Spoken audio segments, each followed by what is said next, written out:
I'm going to be talking today about my thesis work on algorithms for robust autonomous navigation in human environments. So if we look across the field of robotics over the past 10 years or so, there's some pretty incredible things going on. Lots of new types of robots that are coming out. And we can really categorize these different types of vehicles and robots in terms of what they're designed to do. So over on the left, we have these drones that are really human entertaining robots. In the middle, we have these human supporting robots, helping people do different tasks in warehouses, for example. And on the right, we have robots that are potentially going to be saving human lives, whether it's robotic surgeons or robotic cars. And so clearly, as a society, we keep building these robots that are designed for humans. But if you look closer in a lot of these videos and across the board, there's really oftentimes an isolation between the robots that we're building and the humans that we're building them for. So there's sort of the one-off cases where there's a car that needs to slam on the brakes in front of a jaywalker, but for the most part, we aren't seeing robots all around us all the time yet. So the big picture goal of my thesis is really to bring these robots to be embedded in our society on a day-to-day basis. And the limitation why we don't have those today is a lack of fully autonomous navigation algorithms that can handle the real-world environments that humans often operate in. So if we could solve these types of challenges, we'd be able to do some pretty cool things. Like on the bottom, we have these like last mile delivery robots that can drive your pizza or whatever actually to your front doorstep. Down in the middle, it'd be really exciting to have robots moving things around in hospitals, whether that's patients or supplies. And then in the longer term, it'd be great to have robots in our houses doing chores so that we can go off and do stuff we want to do rather than vacuuming. And really the technical challenges that prevent these robots from existing are listed right here. So the first is being able to have algorithms that can operate in previously unseen environments when you don't have a map ahead of time. A second important challenge is coming up with algorithms that can reason about other agents in the environment, like other robots or people. And then finally, all of these systems that we build need to be safe, and we need to guarantee that they're safe, but they can't be so conservative that they aren't able to accomplish their true purpose. So these are really perception, planning, and safety challenges. And those are kind of key themes throughout autonomous systems and throughout my thesis that you can think about in sort of binning these different challenges. So if you follow like the tech blogs or robot blogs out there, you probably think a lot of these robots exist already, but I have some bad news. These delivery robots are often driven by a person sitting in front of a screen, at least some percentage of the time. So there's kind of a gap between these autonomous systems and the things that are out there in a lot of cases. There's definitely robots in hospitals, but if you zoom in on this one, you see this little sign that says, "Please do not enter the elevator with the robot." And to me, that's a huge failure of the third point, which is this super overly conservative behavior. It's not quite where we want to be. And then lastly, these robot vacuums are kind of only robot vacuums today. And they're really just cleaning up Skittles and things like that, not really doing these general purpose chores around the house. So my thesis tries to address these problems through this concept of learning, and it's learning throughout the stack of autonomy. So the three problems I'm going to discuss today start with this first one, which is if you give a robot a task of, say, go to the kitchen, the problem becomes to reason about what things are in the environment and how those things correspond to getting towards the goal.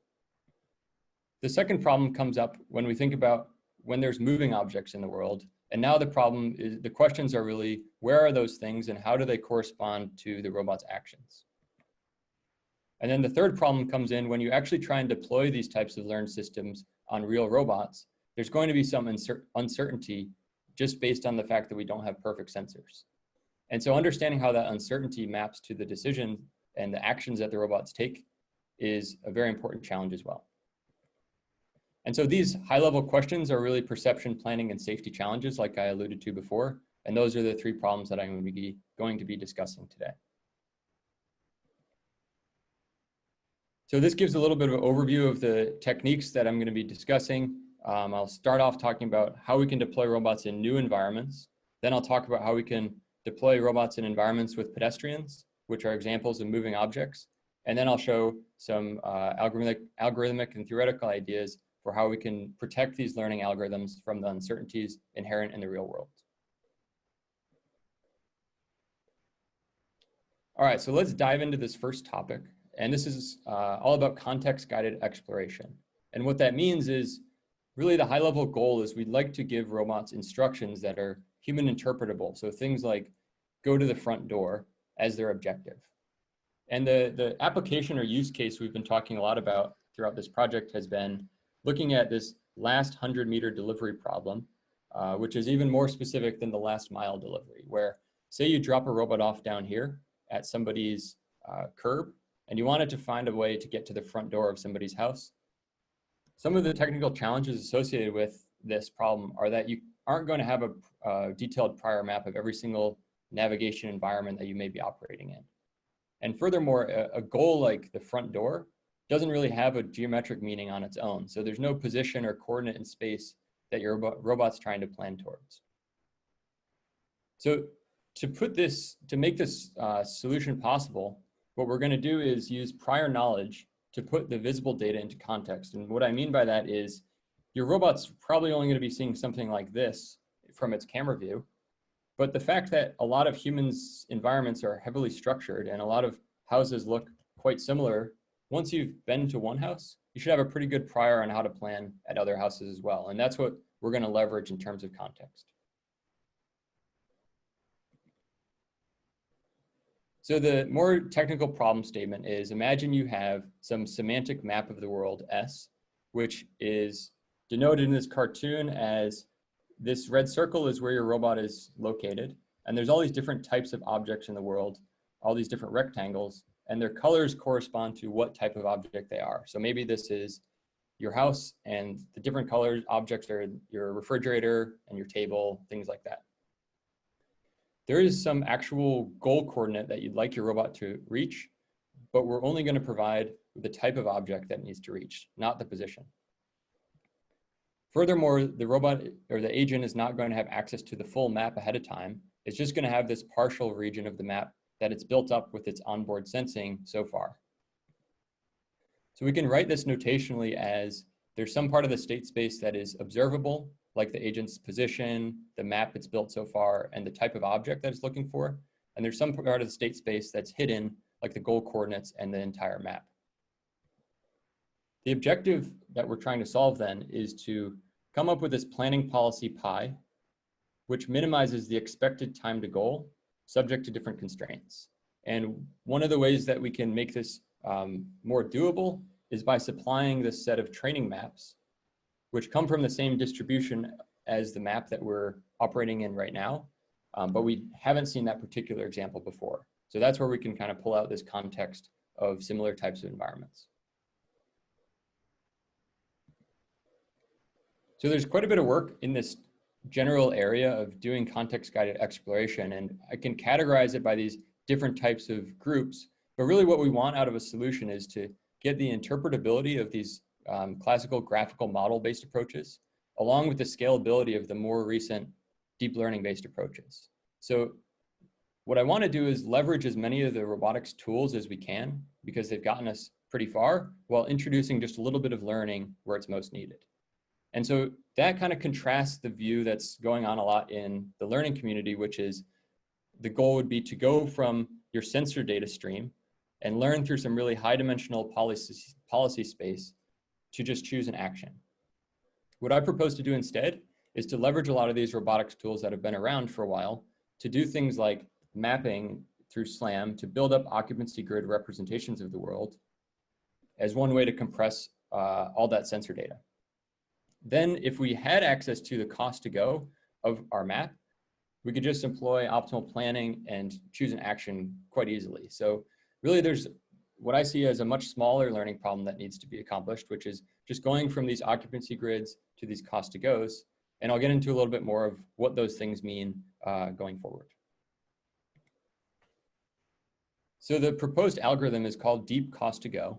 And the approach is based on this idea of image to image translation. So building on the type of architecture that I described on the previous slide, we can use standard robotics tools through our sensor data to build up maps of the environment.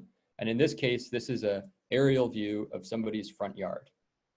And you can kind of get a sense of what the different colors mean by yellow is out on the street, blue is their driveway, cyan right here is the walkway towards their door. So their door is really located right around here, if you can see that little red dot I'm pointing at.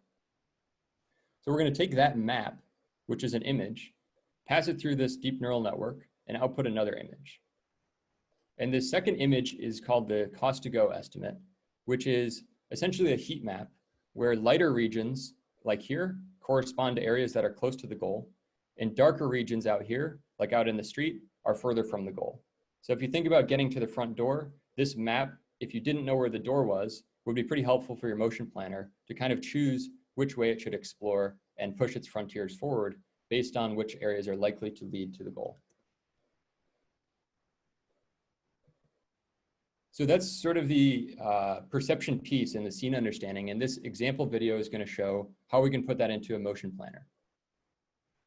So we took a top-down view of a real delivery type environment, like a aerial view of an actual house, and semantically labeled different parts of the map. So this is basically our scene. And we're simulating the agent sensors. So it starts off with no idea basically of the map ahead of time, and it's going to build up this map as it goes. And we're going to be predicting the cost to go over here in this image right here. So I'll let this play. And what you can see is the agent is moving around in the world, building up its knowledge by making a map. And then at every time step, it's predicting what's the cost to go of all these different places in the map. And that informs which positions it should try and go explore next. And at this point, it's seen this walkway, and it knows that that's highly correlated with reaching the goal. And it's able to reach this red area, which is the front door in this case, quite efficiently. And really the takeaway here is there's very little wasted exploration in terms of this path. This is a house that has never been seen before. Only other houses have been seen.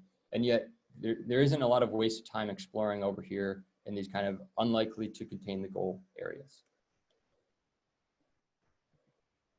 So this gives a sense of how learning the context helps in a particular place.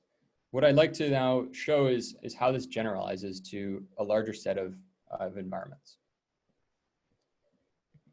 And that's what this plot does here. So we look at the path efficiency of our proposed algorithm, deep cost to go in green, versus the seminal work in this area of frontier-based exploration, which is unaware of any of the context or learning ahead of time. And what we see is this path efficiency, which is the ratio between an optimal path if you knew the map ahead of time versus the time it took the agent to reach the goal without having the map ahead of time. We see much better performance from our algorithm in green versus the other approach we compared against. And this is categorized by houses that were trained on, houses in the same neighborhood, different neighborhood, and basically showing the ability to generalize beyond just the houses that have been, the neighborhoods that have been seen before. So this is comparing against sort of an older algorithm, but there's more comparisons in the thesis that compared to this RL implementation. I thank Dongi for his work on helping make that comparison possible. So the big idea of this plot is that we've shown across a large number of different house environments that this context helps in these grid worlds in 2D. But at the end of the day, the real world is 3D. And so to see if this algorithm would work in 3D, we put together this simulation of a high fidelity simulation of a delivery type scenario. So the robot is right now building up a map of the environment using a forward facing camera. And that is being built up online. It's a semantic map block right here. The cost to go is being predicted just like before in the 2D cases, but now it's based on this map that's made from these forward-facing sensing.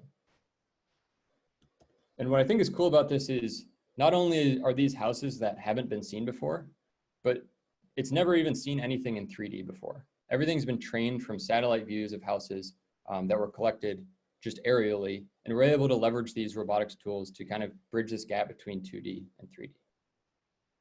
And so once you get to about this point and you're kind of on the walkway, the problem is easy and you can see the door and kind of just plan to it. So the videos just kind of fade out at that point. So just to wrap up this part of the talk, the contributions of this context-guided exploration work are a new formulation of this problem, which is really a scene understanding problem, and we're formulating it as an image translation problem.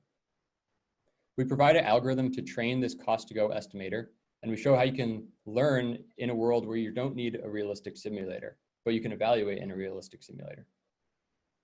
The algorithm is able to reach the goal faster than an approach that doesn't have context awareness and an RL approach that does. And the key idea is we're planning without needing to have a prior map. So this is kind of a specific use case that we've been talking about in terms of package delivery. But really, I think the idea of this work is it's really a framework for deploying robots in environments where you don't have a prior map and you don't have goal coordinates of what you're exactly trying to look for. And I think when you think about it that way, you see much more general purpose applications that this work could be extended to. So a lot of these scenes down here on the bottom right are places that we actually don't have maps ahead of time. And maybe we're looking for a type of thing, but we don't know exactly its location. And that's where I think bringing this work into the future would be cool to try and tackle some of these robotic problems as well and expand the types of environments that robots can operate in.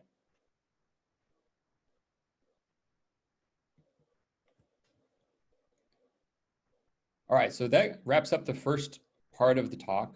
That's really the first contribution that I've been talking about. And now I want to switch gears into this second topic, which is trying to understand this problem of when you deploy a robot in an environment, when there's a lot of moving objects, like how do you plan collision-free motions?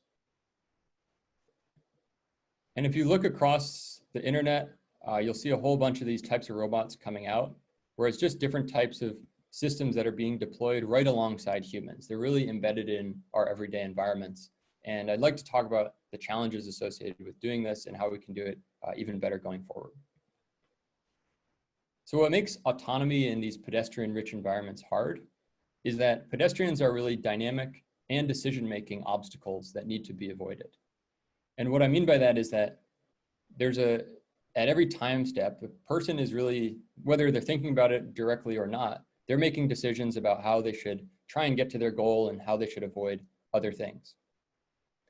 And it's pretty tricky to do this on a robot because there's no sensor that tells you exactly where people are going. You have to infer this from where they've been walking in the past. And no two people are exactly the same. So there's some people that are more cooperative and some people are paying more attention, and really reasoning about this distribution is important. So we can kind of distill all of these high dimensional concepts and challenges into more simple simulations or models, like is being shown down here on the bottom right, where you could imagine just a bunch of circles, which could represent people or robots or any mix of them, that are trying to get to some goal position in the world and just trying not to crash into each other pretty much. So when you think about the world at this level, this type of model, you can even generalize this a little bit more and not worry so much about people and robots, but it reminds me of this clip here from Finding Nemo that people may recognize, where essentially you have a bunch of fish in this animation that are trying to solve this multi-agent collision avoidance problem as well. And what's going on is all these fish, if you haven't seen the movie, they're just trying to make these different formations to give some visual instructions to other fish. And what I think they're doing, as somebody who spends way too much time thinking about collision avoidance, is trying to get from one point in space or in the water and swim to some other place in this formation. And each fish needs to get to some place as fast as possible while using its fish sensors to not crash into everyone else. So that's supposed to be just kind of a cartoon example of an idea that really just generalizes this problem statement. But we could be a little bit more technical about it, which is shown on this slide here. So you have a robot in an environment, which is this black robot right here. And there's some other agents in the world, which are all these different types of objects. And all of these objects and agents have goal positions, but only the agent itself that knows its own goal has that information available. So notationally, this looks like, again, some part of the state space is observable, some part of it is unobservable. So in particular, we're going to consider the other agent's positions, velocities, and sizes as observable. and other things like their goals, their preferred speed, and their heading as unobservable. So the goal is once again to come up with a planning policy, and that's written down here as this policy pi should be the one that minimizes the expected time to goal, but now we're much more worried about this collision avoidance constraint.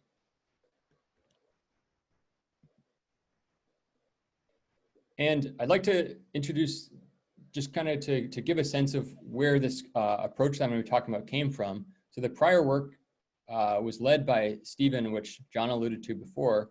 And this work is really kind of shows how you can learn to do this collision avoidance problem purely in simulation. And so what's going on is these agents are just moving around, trying to estimate how long it takes to get to their goal positions just by trying out different actions. And this is based on this idea that's popular in reinforcement learning called self-play, where you really get the training data for free. And so the way that we control this type of learned collision avoidance is through the reward function, which is specified right here.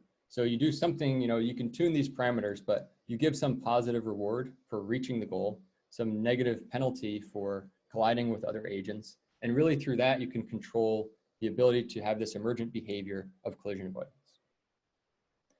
And so this is the project that I got involved with Stephen leading the charge at the end of my master's.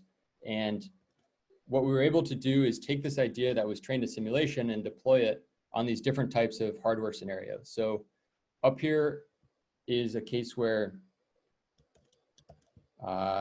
Stephen and I are basically walking around in our old lab with a couple of these robots moving around. And we're just adding things to the environment that these are scenarios that weren't specifically trained for, but the policy that was learned was pretty general and able to avoid these different types of things.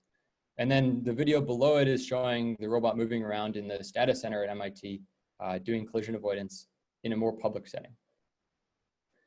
So that was kind of where we started with this. And the reason I call out this work in particular is because this had a lot of advantages over the literature that came before, in the sense that a lot of the expensive computation was offloaded to this training step, and that allowed us to exceed the state of the art quite a bit.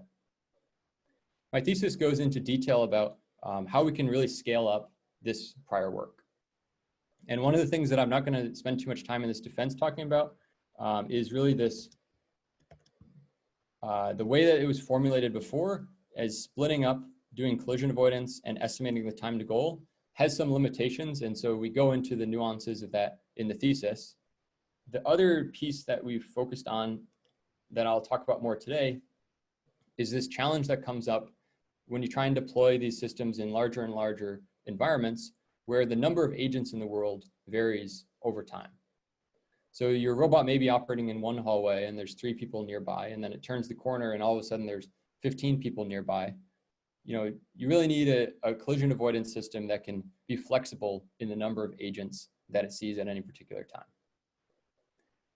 And a lot of one of the technical challenges that comes up is the fact that these neural network policies that encode that behavior that was learned in simulation are often feed-forward deep neural networks. And what I mean by that is you apply some fixed size vector which consists of your agent state and the observable parts of other agent states. And you really have to define how big this vector is ahead of time in order to feed it through all these different layers and come up with a collision avoidance policy or a velocity and a heading angle for your robot to take. And so the work before required, because it had to be a fixed size vector, you can only choose a certain number of your nearest neighbors to do collision avoidance around. And so you have to be a little bit strategic in who you pick, and then you're naturally going to ignore some of the agents. So my thesis proposes this idea of bringing in this concept of recurrence, or this idea of a long short-term memory module, which allows you to feed in a sequence of observations at a particular time step. And so all these different blocks here represent different other agents' positions, velocities, and sizes at a particular time. And those are fed in sequentially in a way that outputs a fixed size representation of everything that's been seen before. And then you can just feed that through the rest of the network like we did before, but now you're more aware of everything else, everything in the environment, rather than just a fixed size number of them. So this LSTM through space is a different way of using LSTM than is typically done in sort of like sentence translation or sequence modeling. Now we're worried about our sequences, different things throughout the world. And that allows us to process a variable number of agents. So between those two things that I've described as kind of the innovations in this part of the work, we're able to scale up to larger and larger numbers of agents, and that's shown in these animations down on the bottom with the new algorithm. So we see these 6 and 20 agent scenarios. The algorithm was actually only trained on up to 10 agents, but we're able to generalize to these larger types of cases by employing this new flexible architecture. So there's some more specific numerical results in the thesis that compare these algorithms on randomly generated cases, and we compare against a model-based, a prior learning-based approach, and another group's learning-based approach with our new algorithm, and show a reduced number of failures and pretty much the same time to goal, which is a net positive for our algorithm. So there's more of these types of results in the thesis that I won't get into too much detail here in the defense, because I want to spend some time showing the videos of how this actually maps to the real world. So in this video, we took this policy that was trained in simulation, and we deployed it on this mobile robot. And in this case, the density of people is quite a bit higher than the types of things we were doing before. So now there's 5 or 6 people walking around here, getting much closer to the robot. And we're able to use this flexible architecture to account for people as they come in and out of the field of view of the robot, and really just have one policy that can adapt as the robot just moves back and forth across our lab space. And it's still going at the same speed, this about human walking speed, as the system before. But this is really the thing that we've been showing to visitors in the lab for the past couple of years now.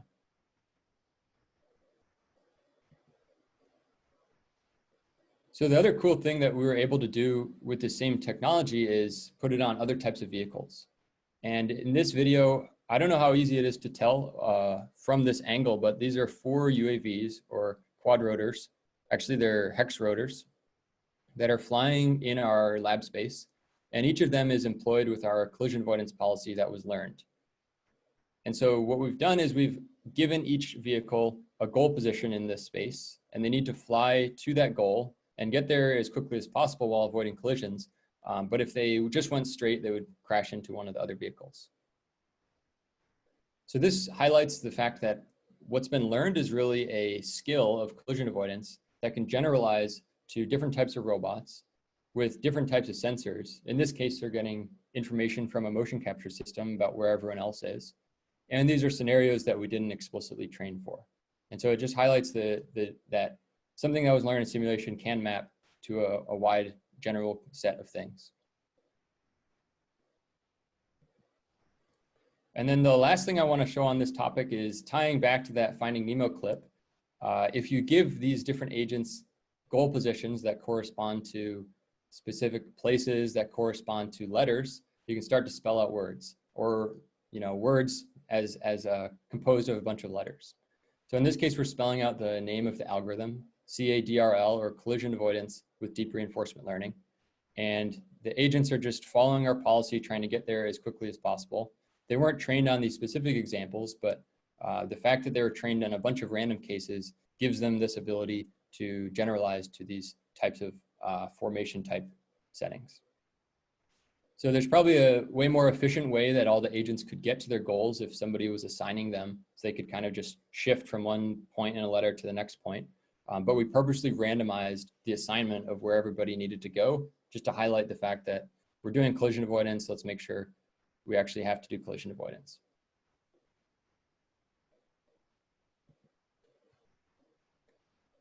All right, so that wraps up what I wanted to say about the contribution, the second part of the thesis, which was autonomy embedded around pedestrians. So really the key things that we introduced are what I didn't talk about a whole lot, which is relaxing the assumption of what we're saying other agents are going to do. That was a key way to improve our ability to scale to larger numbers of agents. as well as this new LSTM-based strategy to address the fact that the number of agents could change over time. So there's numerical results that I highlighted here, as well as more details in the thesis. And then we showed the aerial and ground robot experiments to give a sense of the deployability. So there is some code associated with this project. So the first QR code over there on the left is ROS code of a pre-trained network if you're interested in just integrating this in your robot today. And then if you're interested in training your own collision avoidance policy, we provide our environment, as well as recently written documentation, which is the first time I've ever done that. Hopefully we'll make it easier for people to use that code going forward and kind of establish some benchmarks as we're thinking about what are the challenges in collision avoidance environments. So that kind of wraps up what I wanted to say for this topic. But when I was at Stop and Shop a couple weeks ago, I saw this cool looking robot. It looks like it's doing collision avoidance in pedestrian-rich environments, which I thought was pretty cool. So I had to take a video. And then I was talking with some people in our lab about it, and somebody pointed out that one of these robots recently got stuck.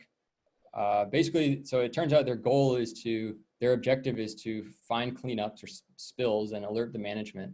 And this robot just got stuck here for 15 minutes because a tissue was on the ground and it was trying to call for help.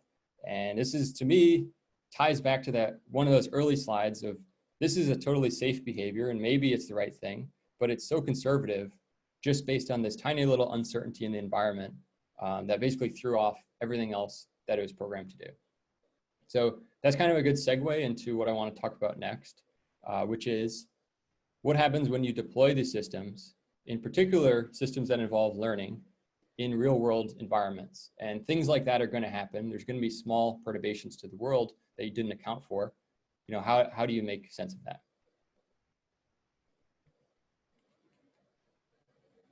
So a fairly well studied or recently studied failure mode of deep learning is this idea of adversarial examples. And so deep learning is really the technology underlying a lot of the things that I've been talking about today, which is these computational representations allow you to get this state-of-the-art behavior in many robotics tasks, but they fail on these very small perturbations to the observations. And that's this idea of an adversarial example where in computer vision, people oftentimes talk about, you know, I trained a neural network to take a picture of a cat and say that's a cat. But if you add so little noise that a person can't even see it, that can be enough to make the system think it's a rabbit or something else. So that exists and that's out there. But what concerns me a lot more is the fact that you can go out today and buy an autonomous vehicle that is subject to the same problem. So this group at Tencent Research realized that you can spray paint a tiny little white dot on the road and cause an autonomous vehicle deep neural network classifier to think it's in the wrong lane and swerve into what could be oncoming traffic. So luckily this video is just on a test track, but really what concerns me is that we haven't been developing methods that are actually robust to these uncertainties. And furthermore, the defenses that people are starting to come up with oftentimes don't come with the theoretical guarantees to actually prevent these types of disasters. So that became the really motivating example of this last third of my thesis that I was working on with Bjorn, another student in our group. And the problem statement, to be a little bit more specific about what we're trying to solve, is this idea of an adversarial observation in reinforcement learning. So the idea is, say you have a deep Q network, which is this representation of how much reward you expect to receive in the future for taking specific actions in specific places, and assume that that Q network was trained with perfect measurements of the world. Then you take that Q network and you introduce it into a test environment. And that test environment consists of an adversary or some noise process that didn't exist in training. And what the noise or adversary is allowed to do is at each time step, it observes the true system state. So this S0 dot right here. And it's allowed to choose some new state somewhere inside one of these balls. These different colored regions correspond to these different LP balls. And so the noise or the adversary can choose some point in here and say that is the RL agent's new observation. So the RL agent doesn't actually observe the true state of the system, it just gets this perturbed version of it. So you could imagine this model is captures a lot of sensors. If you know something about your sensor specs, you can kind of define what epsilon values you should use. And then if you have knowledge of the Q network, if some adversary really knows what you've been trained on, you can model a worst case noise process that really tries to attack your weaknesses. So in this problem, there's a lot of work solving a related problem that I want to distinguish versus what we're doing. So the related work is oftentimes trying to solve this verification problem, which is returns a yes or no answer, which is, could a perturbation change my neural network's decision for this particular observation or measurement? And so there's ways of doing this exactly. There's ways of relaxing the problem to make it more computable in real time. But I think it's solving a different problem than what we really care about in controls or robotics, which is what happens if you do this and the nominal action your robot was planning to take is deemed to be not robust? Your system still needs to select an action. So that means just saying that your action you're thinking about doing is sensitive doesn't really solve the whole problem. So what I'd like to do is use some of the cool mathematical machinery from these that are solving a different problem and solve the robust decision-making problem instead. And so I'll kind of draw this cartoon on this next animation to give a sense of what I mean by that.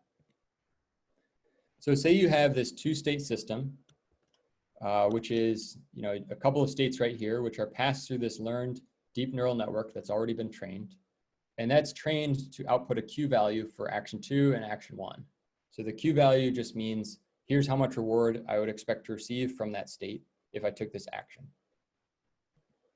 So nominally in deep learning, you would take a particular observation of the world and you pass that through deep neural network and find out, okay, I know the Q value for action 1, I know the Q value for action 2. If that point lies above this hyperplane or the line of slope 1, it means that action 2 is somehow better than action 1, and you should take action 2. But in our case, we actually have a whole set of states that we need to consider because we know the true state could lie somewhere in this set that's in pink over on the left. And so what we want to do is map every point in that set to some point in this Q space. And that provides us with this adversarial polytope. That's essentially every single Q value that could be true if our state could be anywhere inside some state set. It turns out computing that polytope exactly is NP complete, so very difficult to do quickly for large networks. So this is where some of those tools come in where we can relax the problem a little bit and compute a certified outer bound for this. All of the verification problems are solving this problem, which is, does one of these sets cross this hyperplane? And why that makes sense is, if you think about one of the points in this set maps to a point up here above the hyperplane, that means action 2 is better. If a point down here maps to a point on the other side of the hyperplane, that means action 1 is better, and there therefore is some uncertainty about which action would be taken if you don't know your state exactly. So what we propose to do instead is let's consider the lower bounds on this whole set, which is for action 1, we can compute one lower bound of our Q values, and action 2, we can compute a different lower bound on our Q values. And that allows us to reason about all the possible outcomes at once and choose between our different actions. And so that's where what I describe as the robust decision-making problem, which is reasoning about the worst case and coming up with an action that considers all possibilities.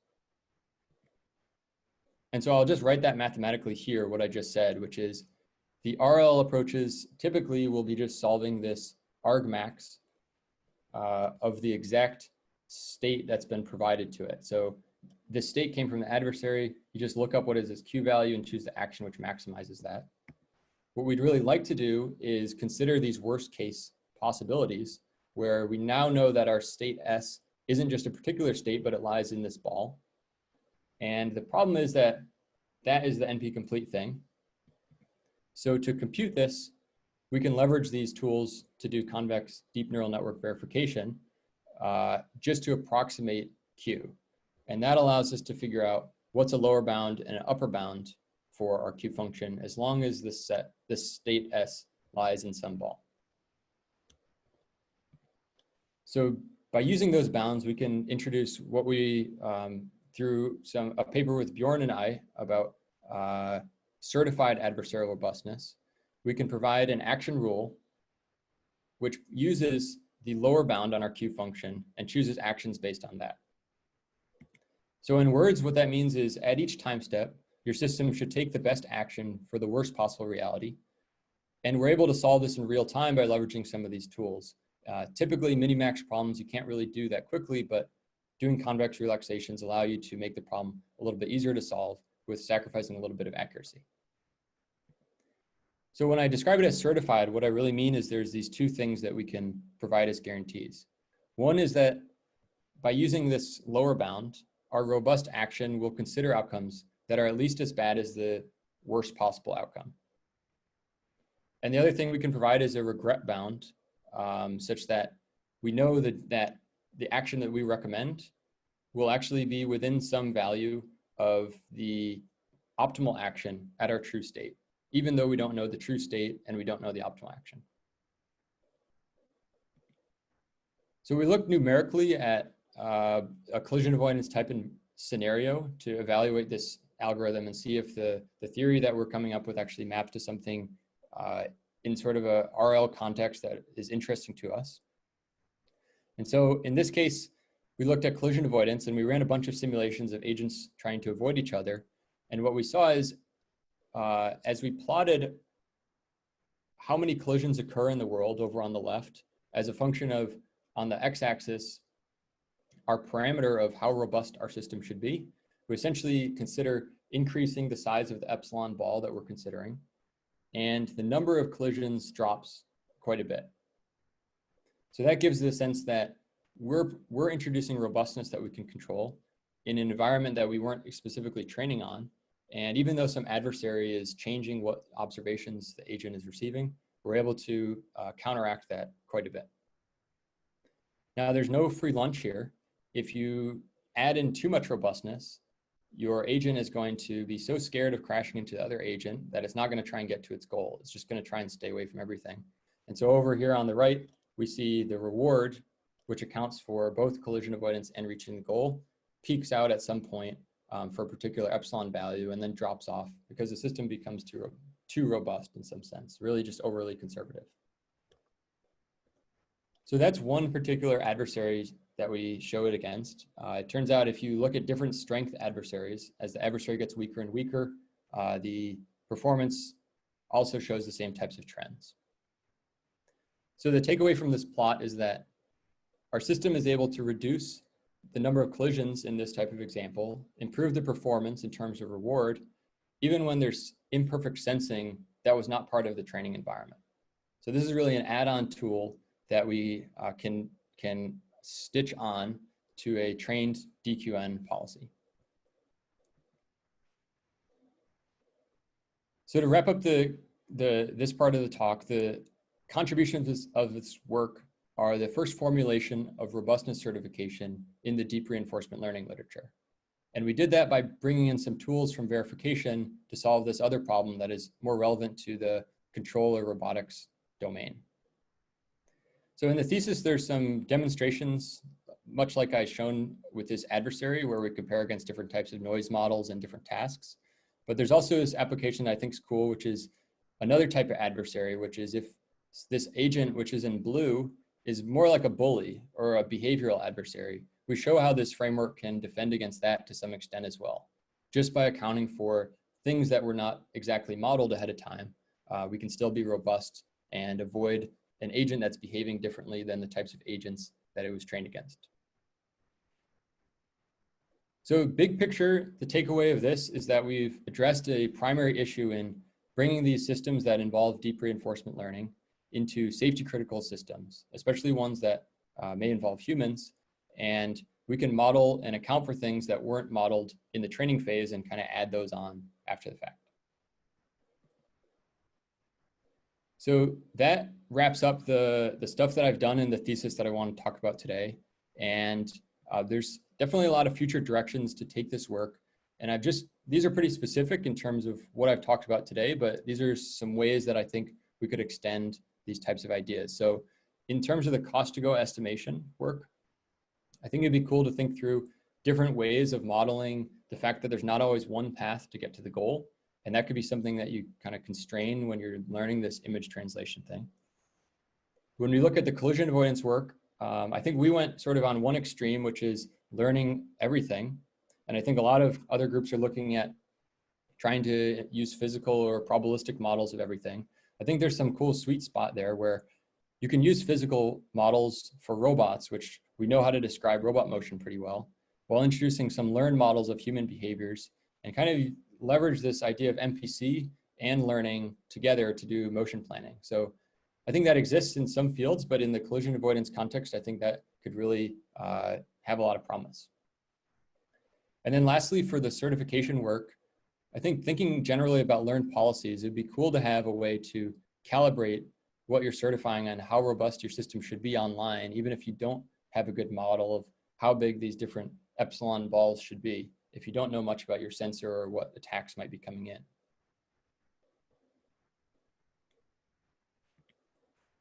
So with that, I think I'll wrap things up. I can just lead this thesis contribution slide up here to kind of summarize what I've talked about. And it also points you to different papers if you're interested in some of the more nuances of what I've talked about. Otherwise, I think we can open up to questions. Thank you.